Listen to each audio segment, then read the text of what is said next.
Василь Хомченко, самый лепший малюнок. Мать подметала подлогу, а Петя сидел за столом и малявал. «Мама, я тебе намалюю», — сказал ён, «намалюй». И Петя намалявал маму с веником у руках. Потым мама чистила пыласосом диваны, а Петя ее так само малявал. Маці помыла на кухне посуд, наскребла бульбы, а Петя яе намаляваў і за гэтай працай. Все малюнки расфарбаваў каляровымі алоўкамі.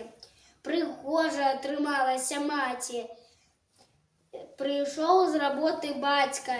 Петя пахваліўся: «Тата, зірні, якую я маму намаляваў. Вось яна падлогу падмятае, вось пыласосам, а тут талеркі мые.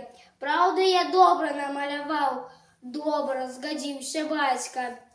«А які ж самы лепшы малюнак?» «Той, што ты не намаляваў». «Які ж гэта?» «Дзе ты памагаеш маме, а не толькі малюеш?»